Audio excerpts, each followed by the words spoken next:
Hello guys, welcome back. In this video, we are going to discuss three things. Number one, the weightage of this chapter. Number two, number of methods to determine the nature and strength of correlation. Number three, scatter diagram method and practical questions cover detail exercise 2.1. So let's begin with our first point of discussion, and that is the weightage of this chapter. The weightage of this chapter is identical to the first chapter which we have studied earlier. Let us just see an overview of the weightage. That is, section A 1 question 1 mark, section B 1 question 1 mark, section C 1 question 2 marks, section D 1 question 3 marks, and section F 1 question 5 marks. In section E there is no question from this chapter. Okay, so overall this chapter is of 12 marks. Okay, now coming to the second point of discussion, and that is the number of methods to determine the nature and strength of correlation. So the number of methods overall in this chapter are 3. So the first method is scatter diagram method. The first method is scatter diagram method. Number second is Carl Pearson's product moment method. Carl Pearson's product moment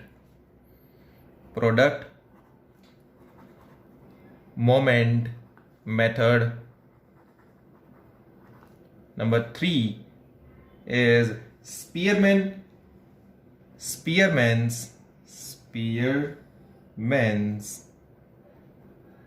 rank correlation method. Spearman's rank correlation method. So overall in this chapter there are 3 methods. Number 1 is scatter diagram, number 2 is Carl Pearson product moment, and number 3 is Spearman's rank correlation. The first method is going to be discussed in this video. So let's begin with the help of illustration number 1. चलिए अब हम question को read करते हैं. After standard deduction from total income, 20% income tax is imposed on remaining income. The information regarding the taxable income and the tax to be paid is given below. For 5 persons, person 1, 2, 3, 4, 5, taxable income X variable, income tax Y variable. और always independent variable जो होगा वो X variable होगा और dependent variable होगा वो Y variable होगा.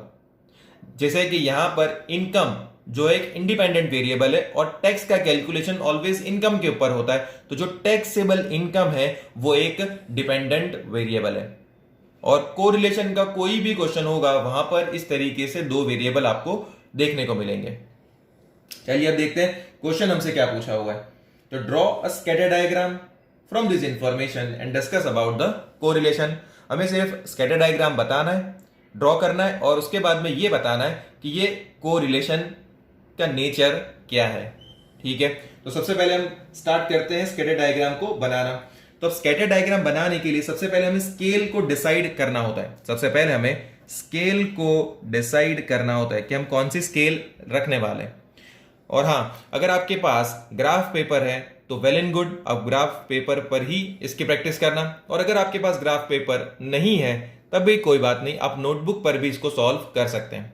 अब ये जो मेथड है स्कैटर डायग्राम मेथड, इससे जनरली एग्जाम में क्वेश्चन नहीं आता है, लेकिन हम स्टैटिस्टिक्स में 100 आउट ऑफ 100 मार्क्स के लिए प्रिपरेशन कर रहे हैं, इसलिए हम कोई भी टॉपिक या कोई भी मेथड को स्किप नहीं कर सकते. क्लियर है इतनी बात? तो चलिए अब स्केल देखते हैं. तो स्केल हम कैसे बनाते हैं?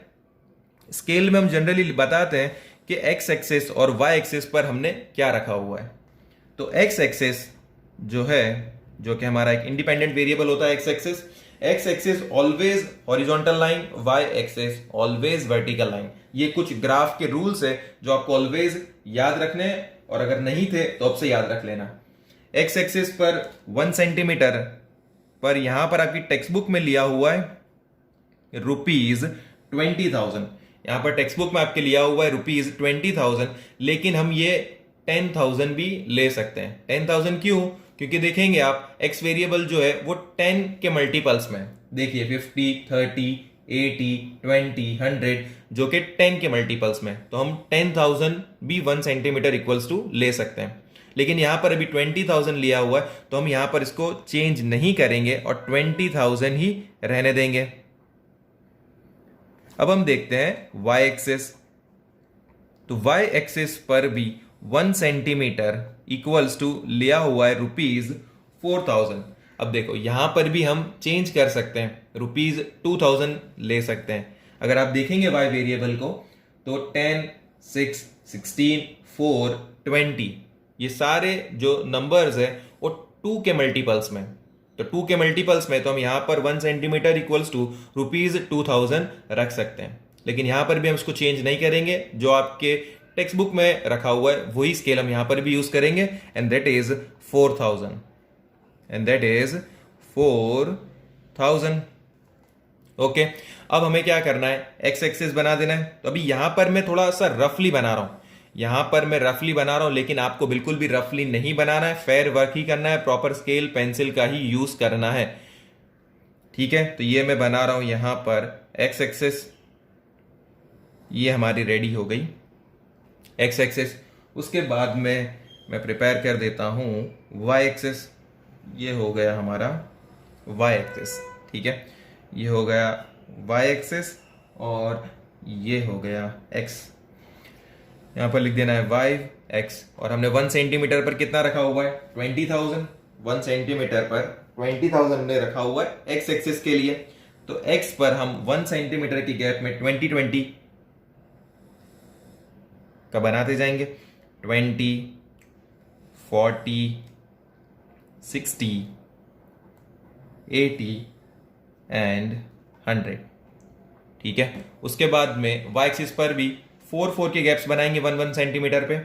तो हमने यहां पर 4 रख दिया, देन 8, उसके बाद में 12, उसके बाद में 16 और इधर यहां पर 20, और यहां पर हम एक एक्स्ट्रा ले लेते हैं 24। ठीक है, इस तरीके से एक्स एक्सिस और वाई एक्सिस का इतना बना के रख देना है आपको। अब जो क्वेश्चन में टेबल दिया हुआ है उससे हम प्लॉटिंग करेंगे। तो सबसे पहले देखते हैं फर्स्ट जो एक्स का वेरिएबल है, यानी फर्स्ट पर्सन की जो टैक्सेबल इनकम है वो है 50,000। कितनी है, 50, यानी एक्स हमारा कितना है 50। तो एक्स देखिए, इधर देखिए, ये एक्स है, एक्स हमारा कितना है 50, यानी 40 और 60 के बीच में कहीं पर होगा। तो मैं भी मान लेता हूं कि यहां पर है 50, यहां पर है 50। ठीक है, यहां पर अपनी पेन रखनी है। उसके बाद में देखना है कि वही पर्सन नंबर 1 के लिए इनकम टैक्स कितना है, यानी वाई वेरिएबल कितना है। तो वाई वेरिएबल है 10, वाई वेरिएबल कितना है 10। अब जो 10 है वो 8 और 12 के बीच में होगा, 10 जो है वो 8 और 12 के बीच में होगा। तो मैं उसको मान लेता हूं कि वो यहां पर है। ठीक है, तो अब यहां से एक लाइन अपने को बनानी है स्केल से, यहां से इस तरीके से एक लाइन बना, लाइन एक्चुअली पेंसिल से ही बनाना, और ताकि सिर्फ यहां पर पॉइंट मार्क करने के लिए। और यहां पर ये जो 10 है, ये 10 से यहां पर एक लाइन बना देना। ठीक है, अब यहां पर ये दोनों पॉइंट ऑफ इंटरसेक्शन है, यहां पर ये दोनों पॉइंट मिल रहे हैं, तो यहां पर मुझे एक पॉइंट बनाकर इस तरीके से सर्कल कर देना है। ठीक है, इसको बोलते हैं प्लॉटिंग करना, इसको बोलते हैं ग्राफ पर प्लॉटिंग करना। अब हम देखते हैं पर्सन 2 के लिए। तो x जो है वो कितना है 30, तो 20 और 40 के बीच में होगा, 20 और 40 के बीच में होगा 30, तो यहां पर कहीं पर है। उसके बाद में y देखते हैं 6, तो 4 और 8 के बीच में होगा 6, तो 4 और 8, तो यहां पर कहीं पर होगा। ठीक है, तो इस तरीके से प्लॉटिंग करते जाना, एक्स वेरिएबल और वाई वेरिएबल जहां पर इंटरसेक्ट कर रहे हैं ग्राफ पर, वहां पर आपको पॉइंट बनाकर इस तरीके से सर्कल कर देना है।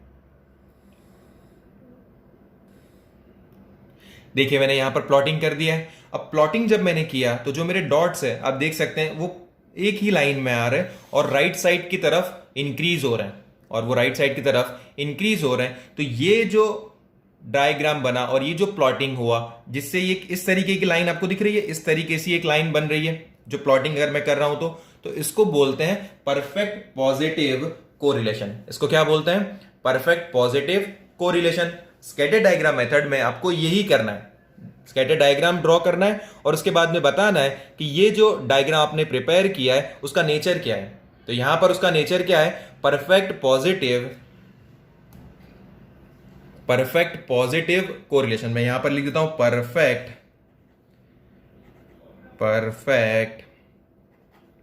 Positive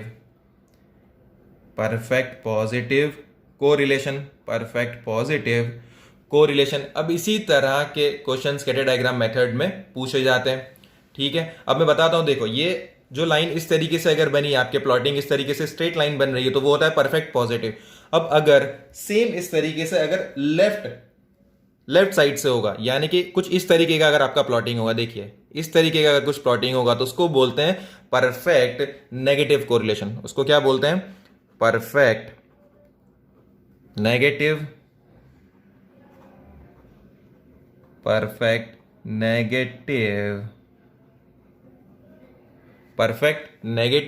correlation. उसको क्या बोलते हैं? Perfect negative correlation. और अगर आपकी जो डॉट्स है, वो लाइन जो एकदम स्ट्रेट नहीं बन रही है, लेकिन वो राइट साइड की तरफ ही है, स्ट्रेट लाइन नहीं है लेकिन वो राइट साइड की तरफ इस तरीके से लाइन इंक्रीजिंग ऑर्डर में ही है, तो उसको बोलेंगे पार्शियल पॉजिटिव। उसको क्या बोलेंगे?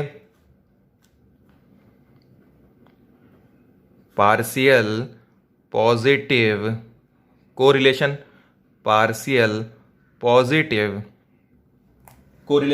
वो पार्शियल पॉजिटिव कोरिलेशन अगर आपको देखना हो तो आप देख सकते हैं इलस्ट्रेशन नंबर 3 जो है, उसमें आंसर जो है आपका पार्शियल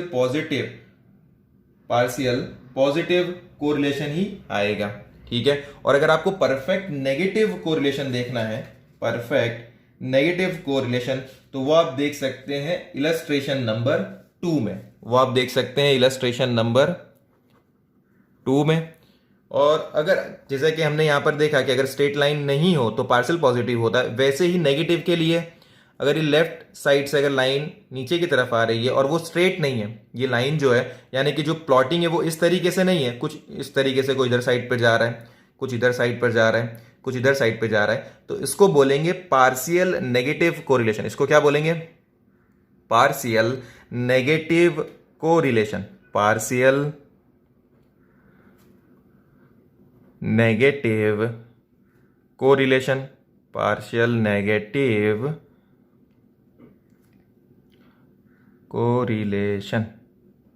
ओके।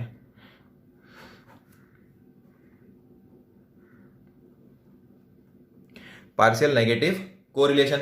अब ये पार्शियल नेगेटिव कोरिलेशन वाला अगर आपको एग्जांपल देखना हो तो वो है आपका illustration number, partial negative correlation के लिए आपका इलस्ट्रेशन नंबर 4, वो है आपका इलस्ट्रेशन नंबर 4। आप देखोगे तो वहां पर प्लॉटिंग कुछ इस तरीके से हुआ है, तो जिससे हमें बताना है कि उसका नेचर क्या है, पार्शियल नेगेटिव कोरिलेशन। और अगर जो आपकी प्लॉटिंग जो हो रही है वो कुछ इस तरीके से हो, बिल्कुल एक डॉट कहीं पर है, दूसरा डॉट कहीं पर है, कोई लाइन फॉर्म नहीं हो रही है, तो इसको बोलते हैं लैक ऑफ लीनियर कोरिलेशन। इसको क्या बोलते हैं? लैक ऑफ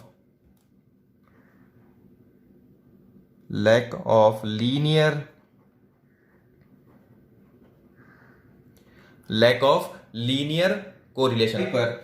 अब इसके बाद में एक्सरसाइज 2.1 के 3 क्वेश्चन है जो बहुत ही आसान है। आपको सिंपल एक्स एक्सिस और वाई एक्सिस बनाना है, स्केल लेनी है और उसके बाद में बताना है कि ये जो आपने बनाया है स्कैटर डायग्राम, उसका नेचर क्या है। अगर वो स्ट्रेट लाइन में है तो उसको हम क्या बोल देंगे? Perfect positive correlation. अगर वो स्ट्रेट लाइन में है और लेफ्ट साइड से राइट साइड की तरफ आ रहा है तो उसको हम बोल देंगे परफेक्ट नेगेटिव कोरिलेशन। और अगर वो स्ट्रेट लाइन में राइट साइड की तरफ नहीं है, यानी कि स्ट्रेट लाइन नहीं है लेकिन थोड़ा सा आसपास है, नियर टू स्ट्रेट लाइन है, तो उसको हम बोल देंगे पार्शियल पॉजिटिव कोरिलेशन। और वही वे में अगर लेफ्ट साइड से अगर राइट साइड तक आ रही लाइन और स्ट्रेट लाइन नहीं है तो उसको हम बोल देंगे पार्शियल नेगेटिव कोरिलेशन।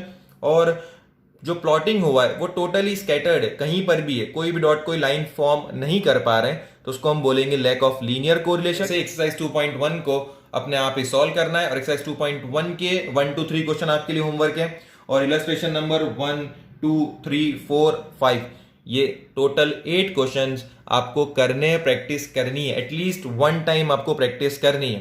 हालांकि ये मेथड से एग्जाम में क्वेश्चन नहीं पूछे जाते, लेकिन अगर पूछ लिया तो ऐसा नहीं होना चाहिए कि अपने को नहीं आता, क्योंकि अपने 100 मार्क्स टारगेट कर रहे हैं तो अपने को कोई भी टॉपिक स्किप नहीं करना है। हर एक जो भले सी कैटेगरी का टॉपिक है, लेकिन हमें एटलीस्ट 1 टाइम तो उसकी प्रैक्टिस करनी है।